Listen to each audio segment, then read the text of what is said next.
Hi, hello everyone. All right, to get started, let's see a show of hands. Who here uses Outlook? Yeah, I thought so. Keep your hands up, wait. Let me see how many hands I can get up. Who uses LinkedIn? More hands, all right. What about Microsoft Teams? Great, okay, and then my favorite, Excel. Okay, it's almost everybody in the room. If your hand is up, then you're connected to Microsoft's journey of regeneration.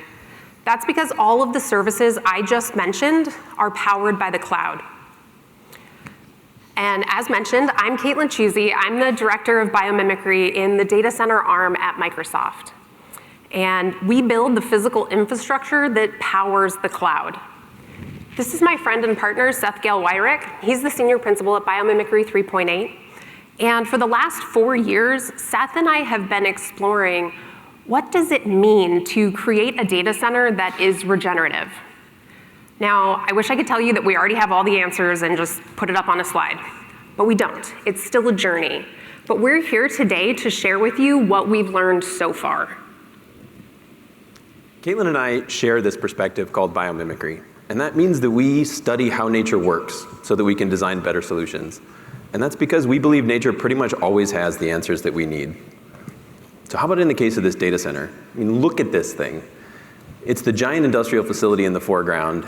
It's the size of 75 football fields. Industry estimates put the total number of data centers globally at somewhere north of 8,000. And as all of our reliance on digital technology grows, so does this footprint. So in the background of this picture, that giant white roof, that's a massive greenhouse. So what you're looking at on the screen is today's industrial reality. It's not the idyllic farmland or the ethereal cloud that you might envision when you think of our food or data. But the journey of our greenhouses and our data centers mirrors most industries today. In a push for cost efficiency and speed, we've compromised and standardized. And this has come with unintended consequences like ecological degradation, community pushback, and increasing regulations. Everybody in this room knows that. And we know that we can't continue to grow in this way. The choices that we make will determine humanity's future on this planet. And it's time to choose to put regenerative principles into action. And well, I think it's pretty obvious what regeneration means in, say, an agricultural context or a conservation context.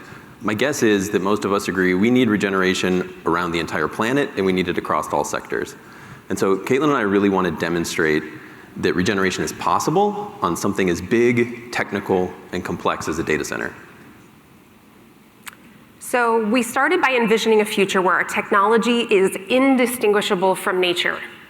We asked ourselves, what if the data center of the future could not only coexist with nature, but actively help to regenerate it? So picture this, a data center that's not only a hub of cutting-edge IT, but is also a sanctuary for biodiversity. It filters the air, cleans the water, gives back to the local community, and enriches the land around it. Now, obviously, we're not there yet. We know we have a long way to go. But this concept is based on technology that we think is just on the horizon. And this is what we hold as our aspirational vision. I think it's pretty cool, but the question is, how do we get there? Right? How do we get from where we are to where we want to be? And one approach to regenerating locally would be if we could just custom design every single data center to its own unique context. But Microsoft has more than 60 data center regions. They're expanding all the time. And in an industry where speed and cost are critical, total customization is a non-starter. So instead, we need some way to balance the efficiency of standardization with the mutual value creation of regenerating locally.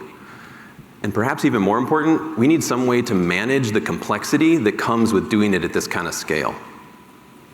So as Seth said before, we're inspired by nature. We're biomimics. That's what it means to be a biomimic. We're always asking the question, how would nature handle this?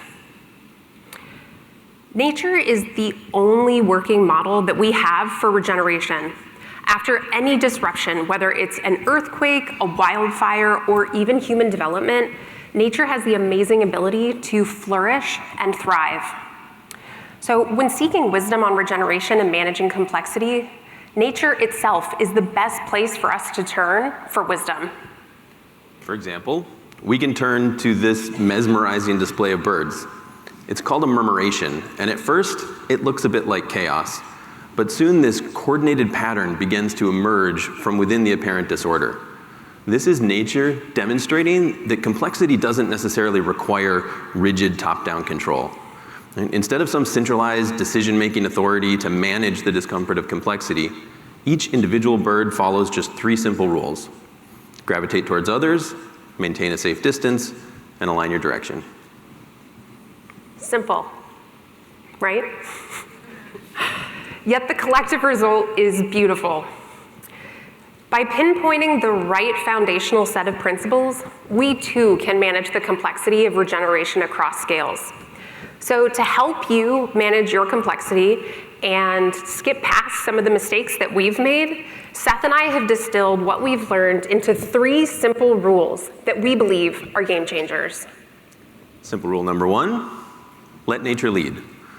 As Caitlin already said, nature is the only working model we have for regeneration. And that makes sense when you think about it. Life has been solving complex challenges on this planet for 3.8 billion years. And as a result, there are lessons in literally every species and ecosystem. So with nature as a guide, we can learn how to regenerate our own systems in more innovative ways. For us, letting nature lead started with understanding how the ecosystems function at Microsoft's largest data center regions. And one of the first that we looked at was North Holland in the Netherlands. We had to dig in to understand what drives this place ecologically speaking. What's the community's present and historical relationship with the land look like? And how have species adapted to thrive here? So, for example, we learned that the tulips that the Netherlands has become known for, they're not native to the Netherlands. And we also learned an incredible story of how the Dutch farmers in this area have been building seawalls and pumping water away from the land in order to expose the shallow seabed and create more cropland for their farms. So this means 100 years ago, the place where our data center sits and all of the land around it was actually underwater. Like, that's incredible, it blows my mind. But when we think about it, right, this helps us to understand the deep sense of meaning that the community has for this place, and it helps give us context for why we find such a unique set of ecological conditions in this place. But this context is largely qualitative. And as we all know in modern business, if you can't measure it, it might as well not exist. So for this, we turn to the field of ecosystem services. So ecosystem services are the benefits that we all receive from ecosystems. And because they have been thoroughly studied and because they can be measured, they're an excellent proxy for the health and function of the ecosystem at large. When forests purify air, or wetlands filter water, or bees pollinate, they're investing in the health of the system through mutual value creation. And that's value we can measure.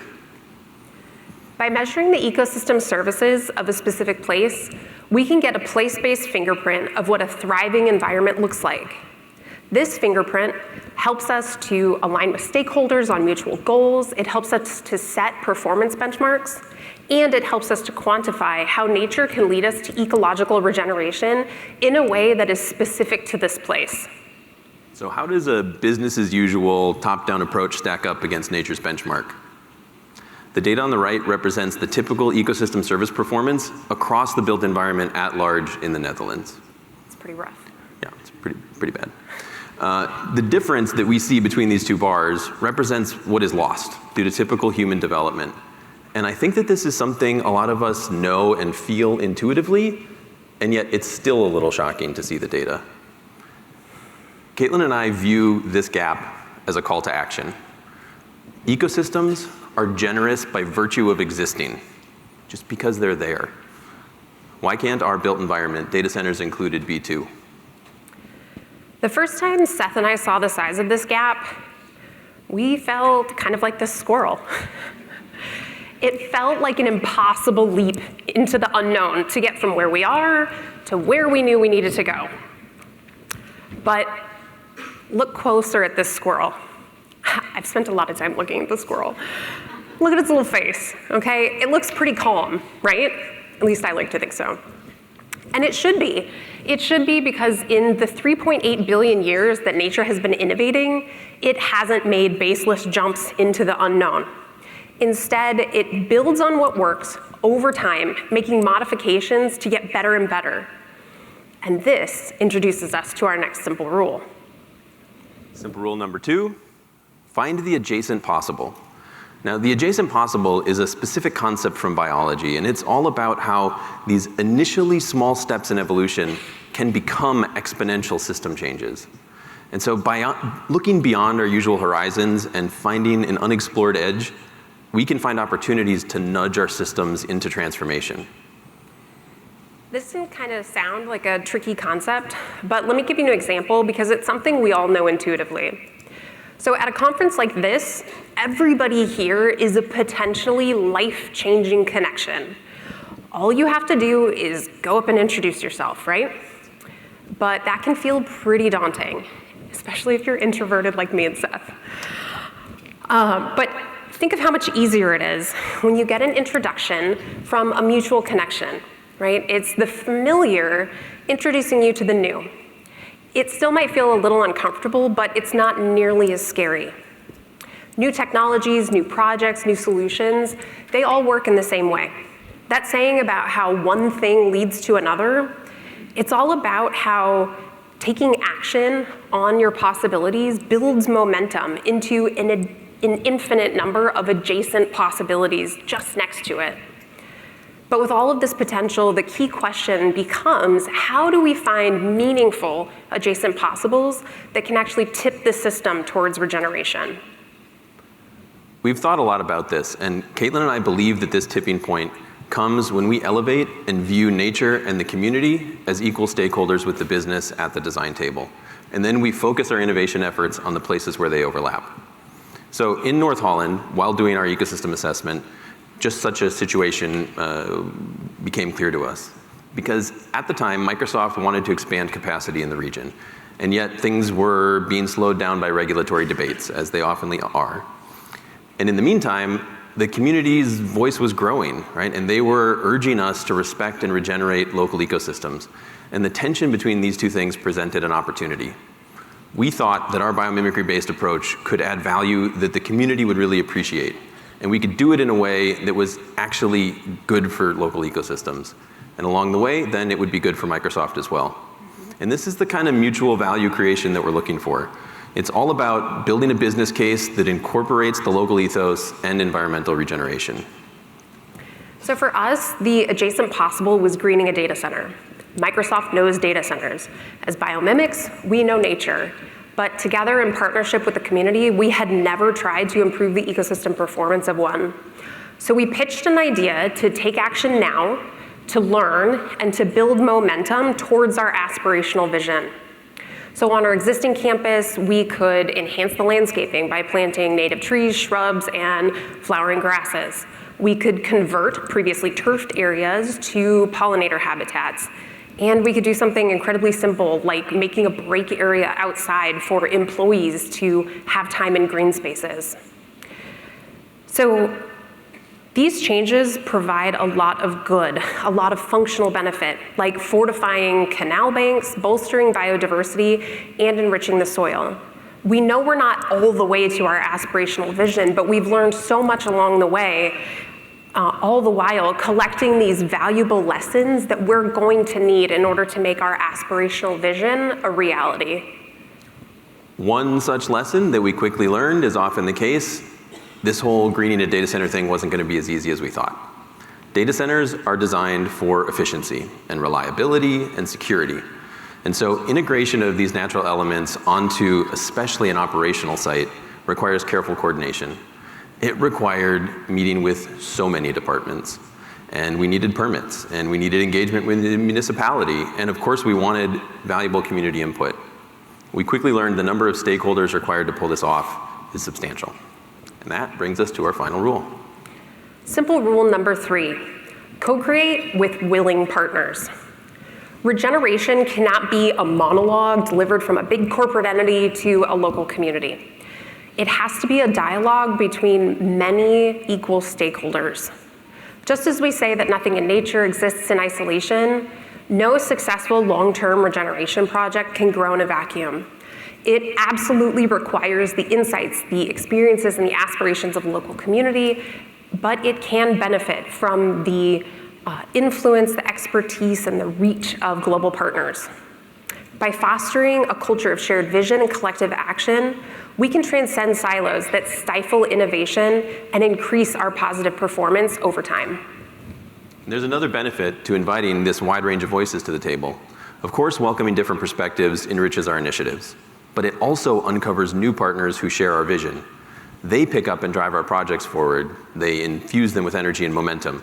As we continue our journey, we continuously encounter new people who bring unique contributions, insights, and opportunities to the table.